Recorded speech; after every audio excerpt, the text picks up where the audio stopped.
Okay, let's do this. Hi, I am Emily. This is my channel where I maybe like once a year post a video about something. And today's video is maybe a little bit more personal than I've talked about before. I'm going to talk to you a little bit about my health situation over the past few years, which I know some of you, my closest friends and family, know a fair amount about, and maybe people who might be watching this may not be as familiar with my journey, so I thought it'd be worth sharing a little bit about my history and kind of what's going on with me, because maybe someone else out there is going through something similar and would love to connect a little bit more and share resources and all those things. So let's get started.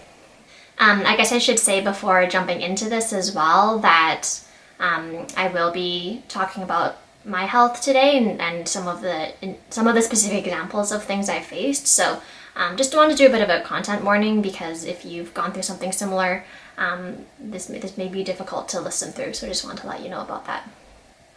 So maybe I'll just start with a little bit of my journey. I started getting health issues maybe a while ago now, maybe 5 years ago or so.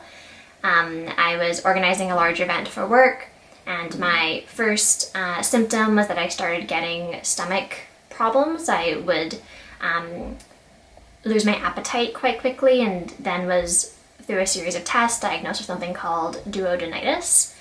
Basically the duodenum that connects to I believe it's the large intestine, is swollen and gets inflamed, and so food will start looking appetizing to me, and then about half of a meal in, I'll suddenly lose my appetite, and if I push through it would start gagging to the point where I've had to throw up my food as well. The year after that event happened, I organized the same event again and collected a new health... Oh, my cat's meowing in the background. Oh, Nuggie. I know, Nuggie. I know. Come here. Come here, baby. Oh. Say hi to the camera. Oh, my name is Nuggie. Good job, baby. Good job. You're a YouTube star now. Yay. So the second year that I organized the event, I contracted something called TMJ, which is a jaw issue, basically. So for me, it's worse when I'm stressed, when I've done a lot of engaging where I feel like I need to smile a lot. So kind of overusing the jaw tends to make my TMJ worse, but as well as things like chewy foods and basically overusing the jaw in a variety of ways. That jaw issue basically started radiating throughout my body within the next year or so. So it is mostly in my kind of shoulder, neck area, but also is a whole body pain.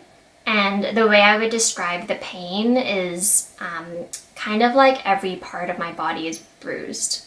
So wherever I would press, whether it's on my arm or my legs or my stomach, like really any part of my body, it feels tender, like it's been bruised. And then the pain will kind of radiate through. So generally my back and legs will get quite sore. So after a particularly stressful day or a bad sleep, for example, it will be quite difficult for me to be able to do day-to-day tasks.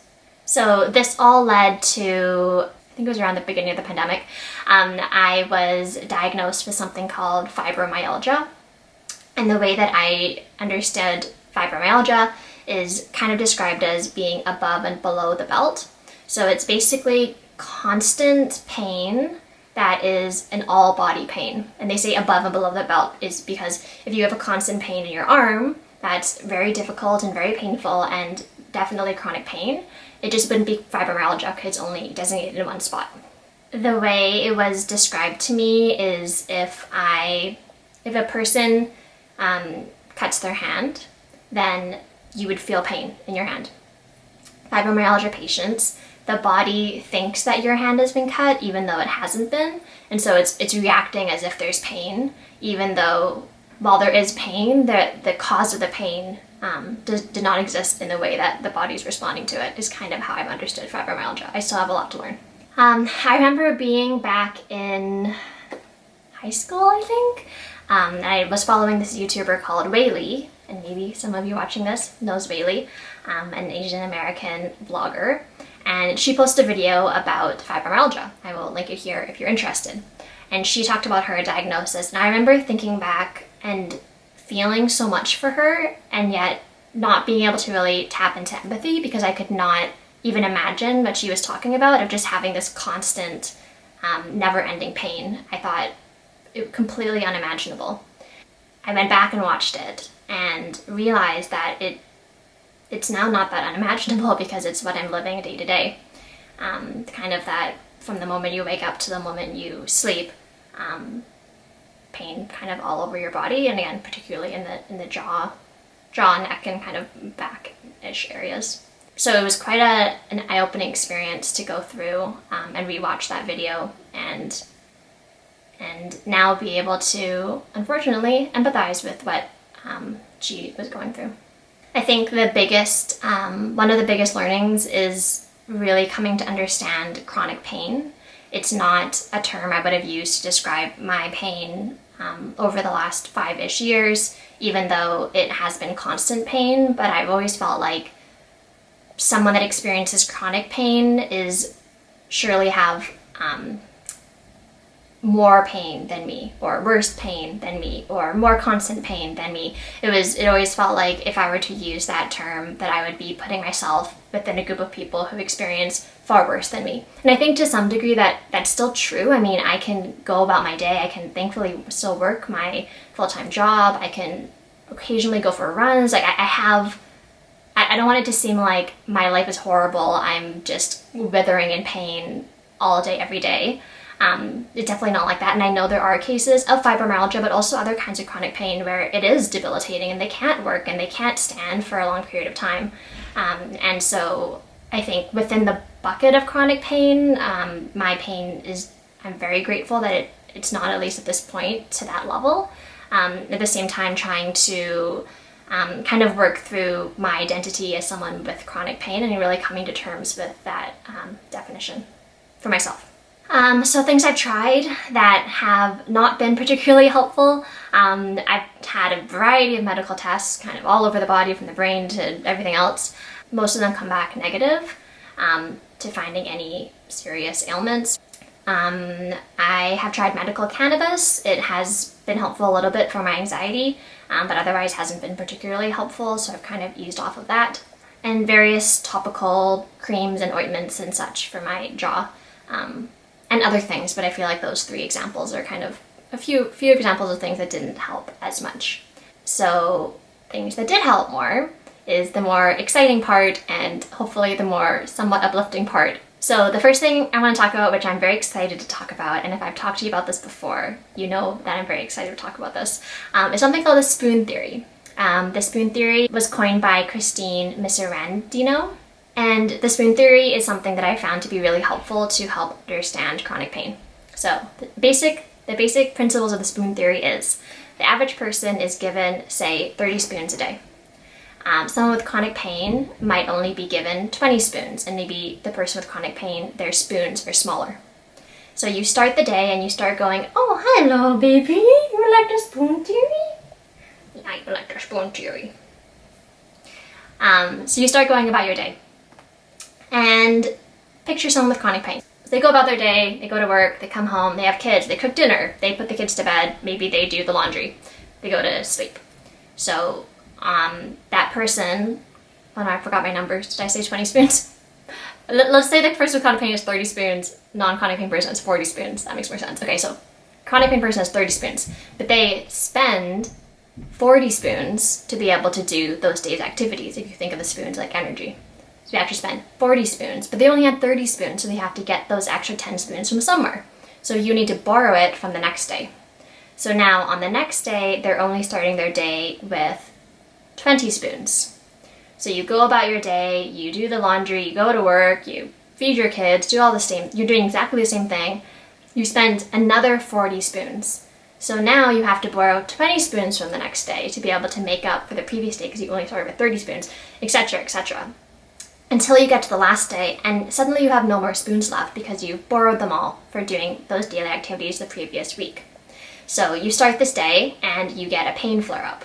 So maybe your body pain is worse, and I feel like for a lot of chronic pain patients, is frustrating for both the patient and their loved ones because it's confusing. You're like, I didn't do anything else differently today. I just did my day-to-day activities. I don't understand why I'm having a pain flare-up. It can't be explained, and that is frustrating. And so that's one reason I like the spoon theory, because it really helps to validate someone's pain, and that, yes, you haven't done anything differently. It's not, one, you're given less spoons from someone else. It's a systemic issue. Two being, you just have too many things in your day. You just need to remove a couple of things and make it more manageable. The other thing about spoons is that you can collect spoons and spend spoons as you need them. So the person that taught this to me was a pain coach, and her example was, I'm going to my son's wedding. I'm going to spend 100 spoons because I want to be there from the beginning to the end. I'm not going to sacrifice my experience being in this wedding. But how are you going to get 100 spoons if you're only given 30, 40 spoons a day? So you need to save up spoons leading up to that day, spend all your spoons, know that you're going to have a pain flare-up, and then in the days after, start rebuilding your spoon collection so that you can function your day-to-day activities a little bit better. I thought that was also quite an empowering perspective because you can learn to control your pain. Although it's not perfect, because of course different things come up, things are unexpected. For the most part, you can take control of the pain and plan ahead for when more spoon-intensive activities happen. So spoon theory has been great. Another thing that's helped is I have a really, really excellent rheumatologist who's been committed to my case for, I think, a couple of years now. He's just been very validating and very committed. He's sent me to all kinds of tests. When I do some online Googling and bring a thought to him, he's actually very excited that I've done research, whereas most doctors would scoff at someone doing their own online research when they're the doctor. I've experienced that. I feel very privileged that I have him as my doctor because I have experienced quite a few medical professionals who have been quite invalidating about fibromyalgia and have discounted it, because fibromyalgia can't be medically proven at this point. And so a lot of doctors feel like it's not real or it's a fake disease. And then there's just various small coping mechanisms. So I found a pretty good combination between my heat pack and using an ice pack to warm up muscles or cool down muscles as needed. Generally decreasing the amount of stress in my life tends to point towards less overall chronic pain, so that's been really helpful. And then just rest, being okay taking naps in the middle of the day if that's what my body needs. Lying on the floor is actually quite grounding and helps to kind of realign the body. Those kinds of small things actually go a long way in being able to manage my own pain. So I think that's all I wanted to talk about in this video. I just wanted to close with kind of why I'm making this video now. I'd always thought about making this video. For years I thought about making this video. First to say, I have all these issues, can someone help diagnose me? Then I thought, well, maybe I'll wait until the pain is gone. Or when I have a really tangible diagnosis to be able to point towards kind of the success story. Then I can look back and talk about how wonderful it was in my journey, but look where I am now. So I was kind of holding out for that kind of solution, and I think living with chronic pain, yes, it will probably get better over time. Then it might get worse, and then it might get better again. It's just kind of the journey and the cycle of something like chronic pain. And so I decided I'm not going to wait for that anymore.